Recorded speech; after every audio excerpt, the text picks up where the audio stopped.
It's Cesar Chavez's birthday on Easter Sunday. Chavez did not eat animal flesh and was a devout vegetarian and activist. And as PETA President Ingrid Newkirk once said, the best thing you could do to honor Chavez on March 31st, Cesar Chavez Day, is to eat your vegetables. From his experience with his German Shepherd dogs, Huelga and Boycott, Cesar Chavez knew animals had feelings. He developed his anti-speciesist belief that animals were not there to be eaten or worn, exploited, or experimented on, nor there for our entertainment. Through his dogs, Huelga and Boycott. And so as Chavez fought for labor rights of farm workers in the 60s and 70s and beyond, he never forgot the animals. He had a high EQ, an empathy quotient. And it's a two-way street. We reprise this episode with anthropologist Barbara J. King on animal emotion and cognition, next on this edition of the PETA Podcast with Emil Guillermo.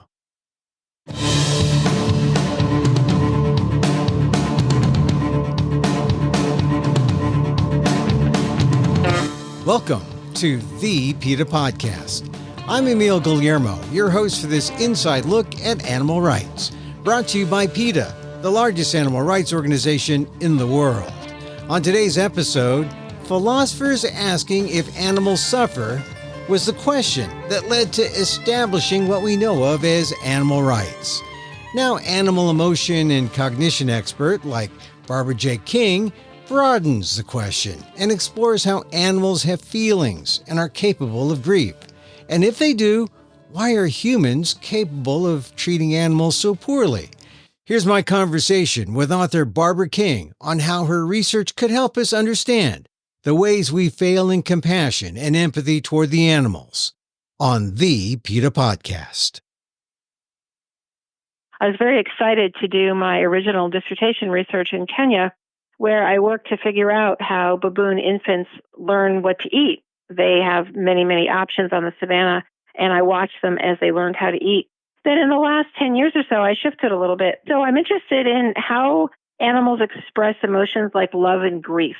How do we know when we're watching them that their cues are telling us this may be how they're feeling? Because what I see in animals is that, in fact, their social and emotional lives are complicated. They experience highs and lows every day like we do, joys and traumas, and that has become the focus of my work. So love and grief, why those two areas? What is it about that is most expressive about how complex the animals are? Well, I think there are two sides of the same coin. Animals and their families and their societies, of course, form what we used to call, when I was in graduate school, strong bonds. And I think that it's much more, and in fact, more scientifically rigorous to call them what they are. They form friendships and they feel love.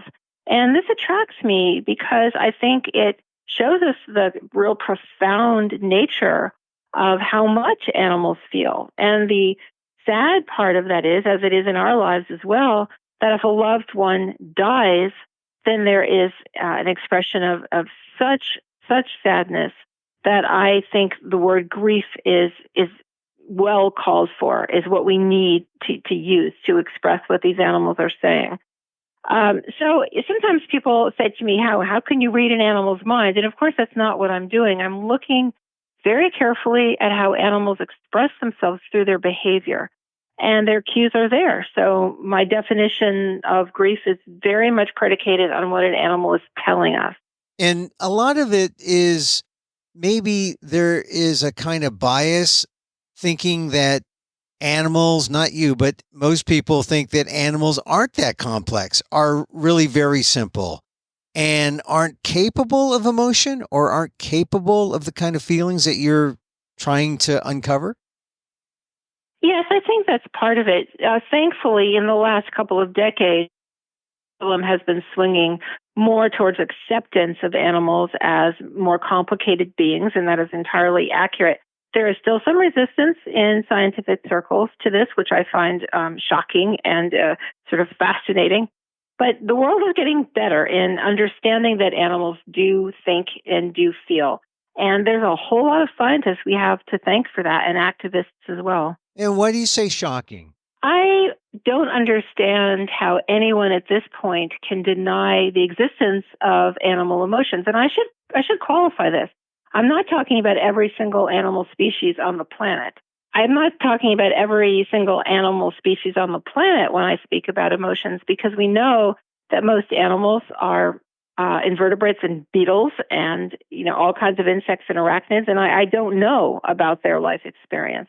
But certainly for reptiles, amphibians, birds, mammals, we have every reason to think that what we see and interpret as emotions is accurate. So for scientists to turn away from this and to try to explain it away as being, say, anthropomorphism, the projection of animal onto animals of human emotions, is just is very surprising to me. I wonder if some scientists do continue to deny emotions to animals because it's more convenient for their work. And what I mean by this is, if your work is predicated on keeping animals in laboratories and experimenting on them, then it is highly inconvenient to have to think every day about animal grief, sadness, the capacity for joy that is denied them in laboratories, and that kind of thing. So I do think in some cases it is simply too hard for scientists to want to look at the full spectrum of animal emotions. This doesn't include everyone, but I do believe it is a factor. Do you think overall that kind of attitude might mar some of the science that comes out of, in these areas? Oh, most certainly. I don't think it's possible for an animal held captive in a laboratory to be herself or to be himself to feel or express a good part of the spectrum of emotions that animals will feel and express when allowed to be themselves in the wild. So the science is bad, and then the emotions get denied. So it is a lose-lose all around. Now, this is pretty clear to someone like yourself who does this research. Is it clear to the people who are actually doing that kind of research? I don't know. I really couldn't talk about how much they know and deny versus what they just don't see. But, a large part of my writing recently has been about the need to really see what goes on in biomedical laboratories where animals are held. And part of what we need to see is that animals are prevented from expressing who they are. That includes their ability to think, to problem solve, to reason, to feel grief, to feel sadness, to feel joy. And so, however it comes about, a very poor science in laboratories because the animals are not themselves, and then it just sort of closes off the ability to understand the animal for who he actually is. So the true nature of the animal is missing and in those situations, but you have discovered some of that from your observations in terms of love and grief. I think that some people who have companion dogs might know that when a dog has lost a human or a dog friend, that the grief is fairly obvious. Can you tell us about a species that grieves that might surprise us, that we wouldn't ordinarily think has that feeling of love or grief? There are so many examples that I could discuss, but I'm going to pick a donkey. And I should say that PETA listeners might not be surprised that donkeys feel profound emotions, but a lot of the world would be because, donkeys are very often mischaracterized as stubborn and braying and just not very bright. So I think that this does surprise a lot of people. A couple of years ago, I was contacted by some staff members at an animal sanctuary in Alberta, Canada. They had taken in a donkey named Lena, and Lena was the only donkey there in this particular sanctuary. So she was lonely at first, but very happily she became quite close friends with a horse. The horse was a bit older. The horse was named Jake, and they had 3 years of incredibly close friendship, so they really did everything together. And then at 32 years of age, the horse, Jake, fell very badly ill, and it was the humane and the right thing to do to euthanize him. And here is where the really poignant scenario comes in, because Lena watched Jake being buried out in a field, and then she went and climbed on top of his burial mound and simply stood there. She cried out. She didn't leave. She didn't eat. She didn't want to come in to sleep to the barn. And this went on for days.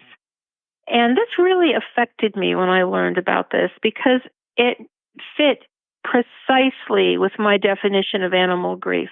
A survivor alters his or her behavior through social withdrawal, failure to eat or sleep in some way around a death. And that's what Lena did. And I'm happy to say that over some weeks, her grief did, and she began to recover. But there's no question in my mind that this was grief. This wasn't just some kind of, upset at a change in routine or some stress for some other reason. This was very much sadness at the loss of her friend. And that really touched my heart quite a bit. Now, some people might say, surely there could be another reason for her behavior, right? And and there was no question in your mind. No, not at all. I think it is possible in some cases to explain away animal grief. I have by now hundreds of examples. It is possible to come up with alternative hypotheses, as we call them in science, but I think that it's really a kind of desperate stretch to do that, whereas it is, and I emphasize this quite a bit, it is better science to apply a definition of grief, look for it, and document when it's there rather than trying to find other explanations. So sometimes, I'm not always sure when I'm seeing grief. It's not that every single time I encounter an animal who is a survivor or watch a video or read an account that I can come out and say, that's absolutely grief. But I think in the case of Lena, the prolonged nature of her behavior, the location in which she chose to grieve on top of her friend's grave, and the severity of the social withdrawal and the failure to take care of herself was quite marked and quite clear. And so the significance of identifying that grief and say, in terms of, in your mind, that this was in fact grief, what is the significance of that? Oh, I think there's a couple of areas that I find significant. One is that since, of course, I multiply this example across many species, it helps us as humans to realize, who we're sharing our planet with.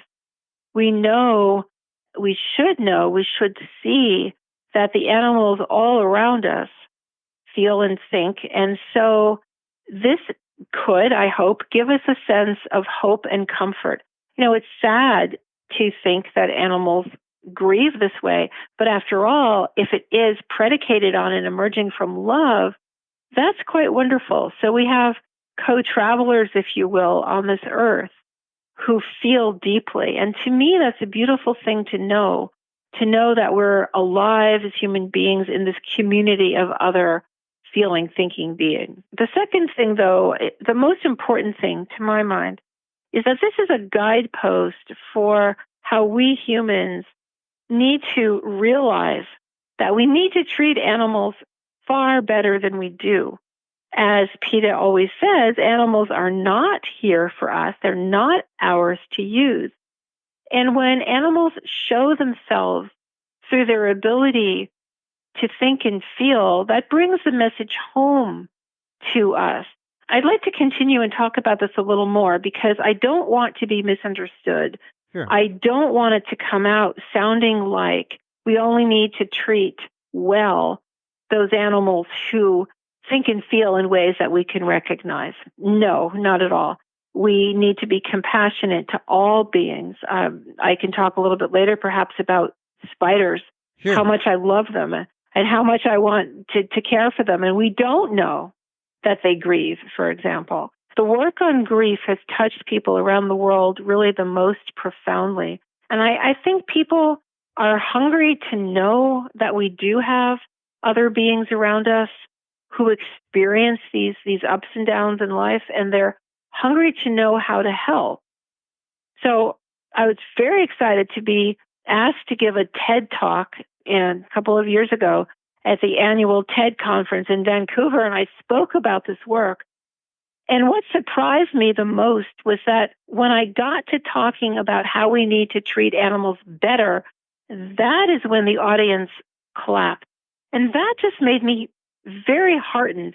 I was saying, if we know that elephants grieve, and we do, let's work harder against trophy hunting. If we know that monkeys and apes grieve, and we do, let's get them out of biomedical laboratories. And I could go on and on. With all the animals we eat, dairy cows grieve, for example. Let's not eat them. Let's not use their milk. This is the message to me that comes out of this work on emotion. Right. So we're fellow travelers. We are on this planet together. We should be more aware of these, and we should take better care on how we relate to these animals in some of these other uses. We take calves away from cows. That's got to be maybe not grief, but there's got to be some emotion there when we have that sense of maternal deprivation in our dairy industry. Oh, very much so. I think about and write about dairy cows very frequently. And I would go so far as to say that mothers feel grief. These dairy cows are continuously impregnated so that they will continue to produce milk. And the milk that is meant for their babies is then taken away for humans. So in order for the cycle to continue, the young calves have to be separated from the mothers. And many, many times, the separation might as well be a death, if it isn't a death, to the mother, from the mother's point of view. What the mother knows is that again and again and again, her children are taken from her. Sometimes the calves are killed, right? The young males are taken to veal farms and killed. The young female calves may be kept on the farm and put into the same cycle of milk production. But from the point of view of the mom, it is grief, and we know this. I've seen films. I've talked to animal activists who have seen these dairy cows wailing and crying for their young, and it is something that we need to recognize and that we can change. And so why does the industry do it that way? Just for expedience, for profit, and without a care or thought when it comes to the animals? Why? Well, it comes down to production numbers. How much milk can we produce in the most efficient and rapid manner? And according to that calculus, then the best thing to do is to just keep producing as much milk for humans as possible. Now, of course, I don't drink cow milk, and I use non-dairy products, and I think there are a lot of people across the world who are really, really catching on to this. So I'm hoping that economic strategy of the dairy industry is on a great trajectory towards failure, because people are realizing this is not acceptable, and we are beginning to change what we accept. When you do the kind of research that you do on love and grief, and when this kind of information does become more widely known and widely accepted, do you think it will have the impact of changing how industry relates to animals? I think it will have a change. I think that our collective impact will make a difference. But I'm not sure if a change is going to come about because suddenly industry, finds a heart and decides that it needs to express compassion, or if it's just going to be the fact that the world changes by choosing different products. In other words, we are moving more and more towards plant-based eating to non-dairy-based eating. So there will be a change in the world. Of that, I have no doubt. But I think that the impetus is going to come from us, consumers, who refuse to accept the animal cruelty in animal agriculture. As we adjust, the industry will adjust and take the cue from us, and it won't be have anything to do with compassion, only compassion for their dying profits, I guess. Yeah, you're right. I like the way you put that. And, I may sound cynical, but certainly these industries have had, many years to step up to the plate and show compassion for animals. And I have not been impressed by what I've seen. So I think the responsibility is on us, and that the study of animal emotion is one tool in the toolbox, if you will. There are many, many reasons to act with compassion for animals and not to eat them. But the storytelling that I do as a scientist and that many other scientists join with me in doing is, I think, helpful and motivating for people to move away from that kind of animal cruelty. Well, let's forget about the industry that abuses and uses animals and go back to that other industry that uses and abuses animals, the scientific research community. What is the impact of your research on that industry? Yes, animals in biomedical laboratories, I think, are less well understood than animals caught up in agricultural systems. So what I mean by this is more and more people are aware of the cruelty that comes along with especially industrial farming. But the biomedical community has been astonishingly successful at a lack of transparency about what's going on in their laboratories. So I think that what a number of us are trying to do is to over and over again expose through talking the life history of what these beings have to go through. So there is a commonality here in talking not just in abstraction about, billions of animals used for food or billions of animals used in the biomedical laboratories. We need to make this real for people and talk about individuals. And I do that in my book, and I do that in some of the essays that I've been writing more recently. One of the animals that I've been talking about a lot is a monkey called Cornelius, who has been held for over 10 years in a research laboratory in Wisconsin. And I found out about this animal through the undercover exploration work, hard work of PETA. And I've been writing about Cornelius because he is one depressed and sad monkey who has been used in invasive experiments, of course, through no consent of his own. So what I want to be able to do is to have people think about two things. One, that every day, hour by hour, we have over 75,000 monkeys in this country held in these terrible conditions in laboratories, not to mention, very, very many rats and mice and ferrets and cats and dogs and octopus. And secondly, that we do, just like we have a choice in what we eat, we have a choice in terms of what science we support. We know that there are alternative ways to do science that actually are better science for helping people who are sick or who need pharmaceuticals. We can support new technologies that are human tissue-based, that don't use animals at all, and they're more accurate as well as being more ethical. So, for example, organs on a chip that your listeners may well have heard of, there are these small thumb-sized drive little pieces of technology where human liver cells or kidney cells or lung cells can be grown and subjected to different conditions so that we are experimenting on human cells, because we know that animal models don't work very well. They fail continuously. Right. Well, a lot of your colleagues or a lot of the members of the scientific research community, they know about all these methods, most of them, and yet they aren't changing on their own. Why is that, if some of this is widely known in the scientific community? Well, as an anthropologist, I'd have to say that it's a cultural system that is really deeply ingrained. And by this, I mean, supposedly, this is the line that we're fed, supposedly animal models are necessary for good science. Now, this is not true, but yet the grant system that has grown up around this false claim is the way to get funded and the way to continue research right now at NIH, at universities across the country, is to propose research that uses animals. And this is what we have to change through making lots of grants available for younger people using human science and not animal science, to change the culture where these committees, of grant approval keep repeating their sort of admiration for this cultural system. I think it is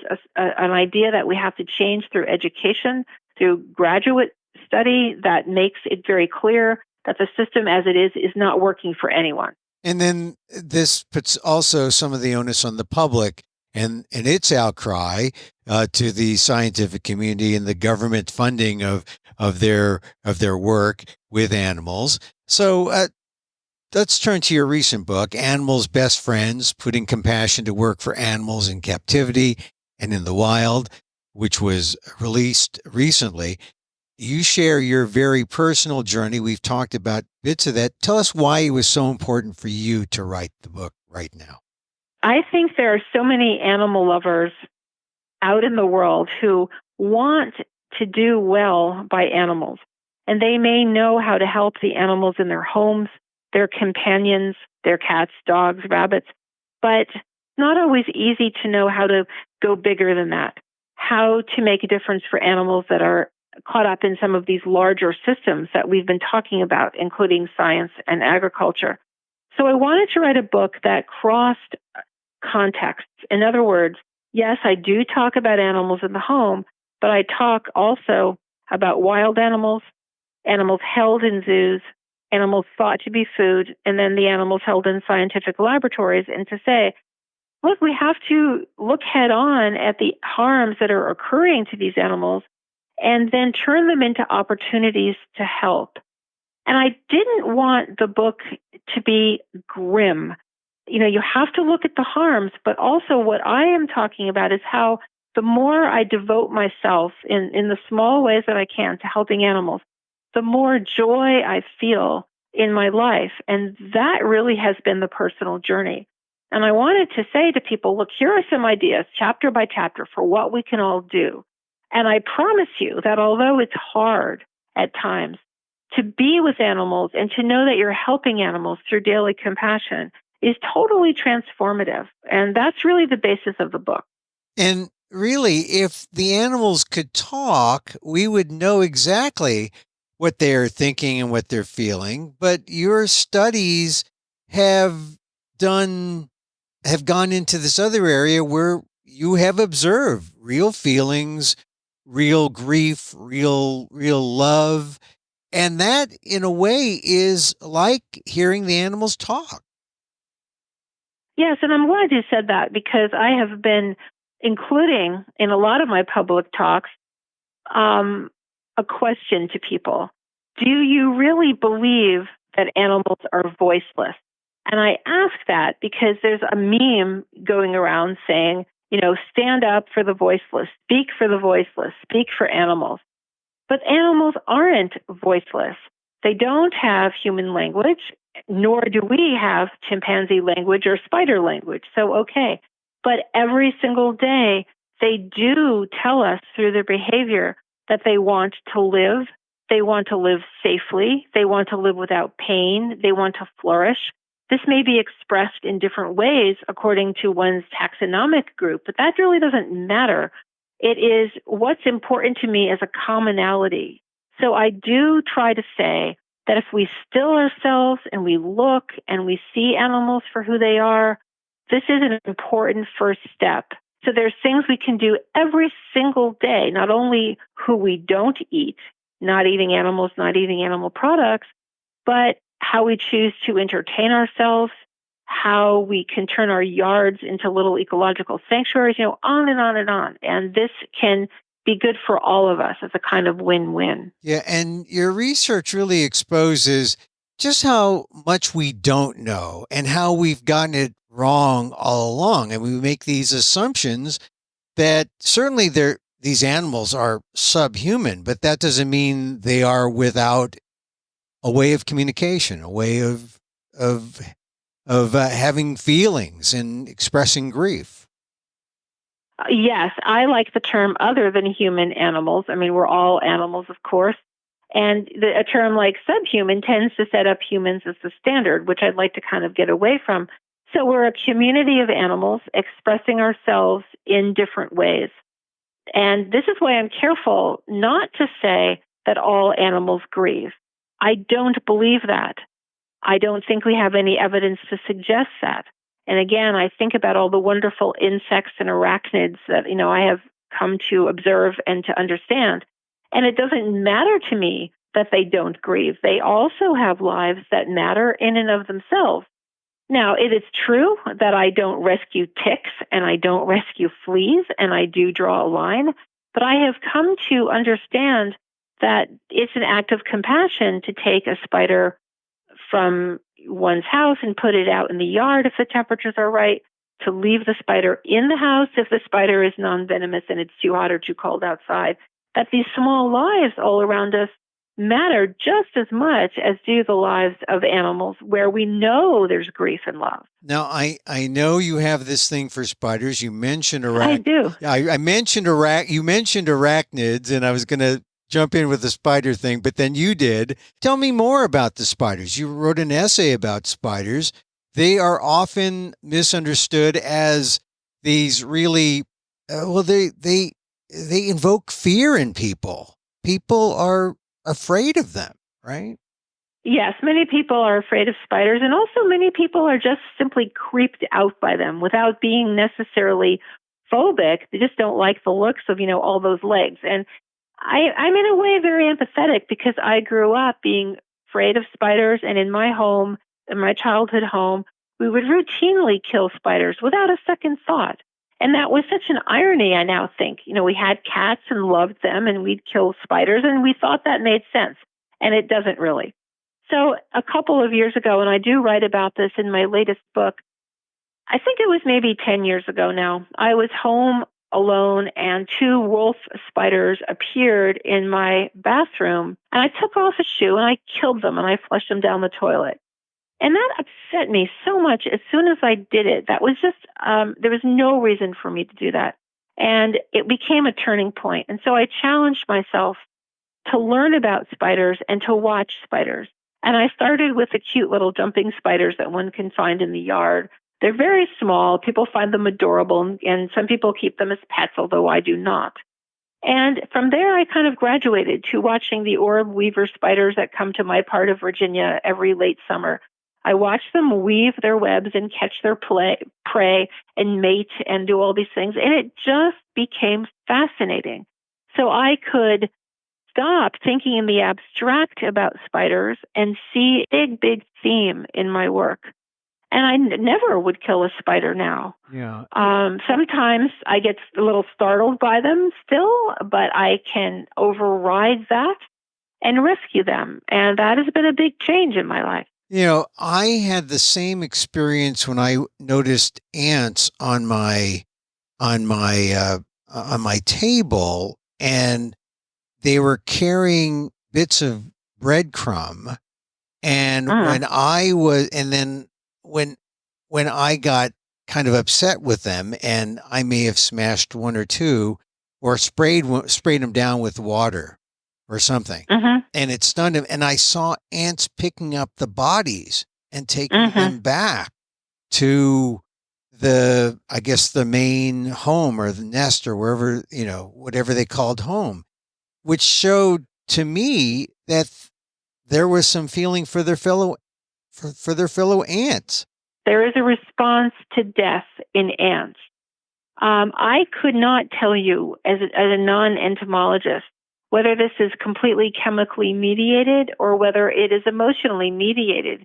But I think your point is the same either way, and it reinforces the point that I'm saying, that we don't need animals to be like us to act with compassion for them. We observe their behaviors. We may not fully understand what's going on, but we can see that they have a worked out system for how to deal with their dead. And that can touch us, whatever that system is rooted in. Just to wrap up, just a final question, if you were to sit next to someone on a plane or somewhere, and someone you had never met before, and you had a few minutes to tell them the 3 most important ways that they could help animals, what would you say? Well, first, I'd wait for them to ask me because I don't just go around speechifying. But if they did ask me, number 1, absolutely, to the best of your ability, eat fewer or no animals. Number 1 thing to do to help animals is not to eat them, not to eat animal products. And I just emphasize that over and over and over. After all, in addition to animal suffering, we are trying to prevent a worsening of our planetary crisis, which is highly related to what we eat. Secondly, I'd say just that daily acts of compassion add up and make a huge difference. And I'd give some examples. Save that spider in your house. Put out water for birds and wildlife when it's hot. Adopt an older animal from a sanctuary or a shelter.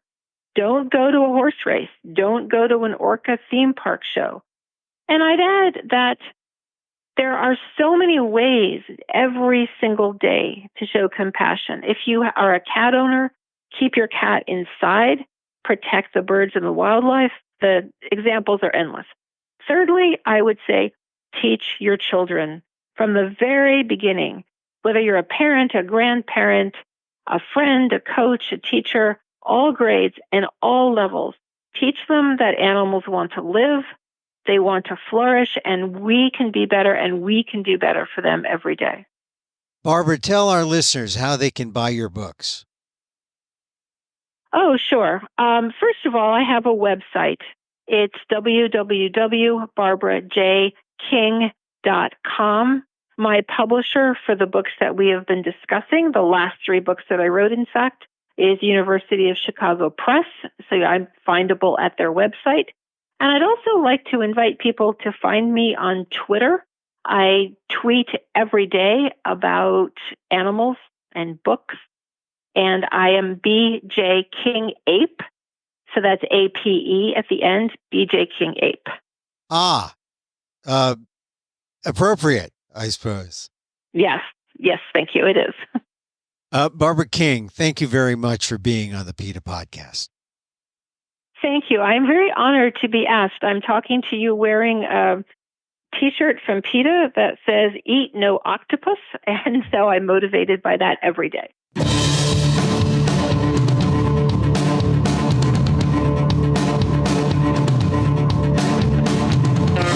Barbara King, Professor Emerita in Anthropology at William and Mary College, an animal cognition expert and author of Best Friends, Putting Compassion to Work for Animals in Captivity and in the Wild.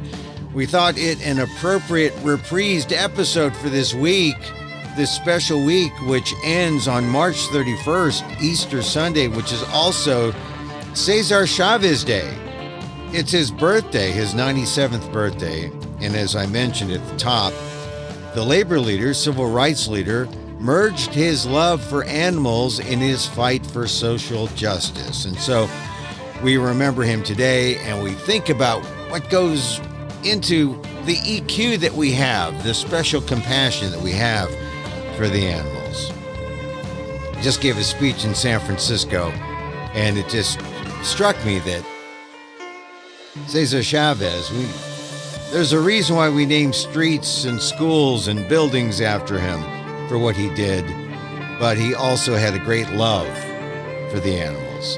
And that's our show for today. Contact us at PETA.org. You can find me on Twitter at Emil Amok. That's EMILAMOK. Or see my vlog at AMOK.com. Or see my work at ALDEF, the Asian American Legal Defense and Education Fund. That's ALDEF, AALDEF.org/blog. Or see my one-man show, Emil Amok, Lost NPR host, and other Amok monologues at the New York City Fringe Festival. That's April 5th. Go to frigid.nyc and look for Emil Amok. Get your tickets. Of course, I'm talking about being vegan there, too. Also at the Orlando Fringe Festival in May, a lot of Emil Amok on stage. And don't forget, you can see this podcast on YouTube at Emil Amok 1. So thank you for listening again. Our music is provided by CarbonWorks. Check them out on YouTube. And join us again next time for more insight into animal rights and the fight for a cruelty-free world on the PETA Podcast. I'm Emil Guillermo.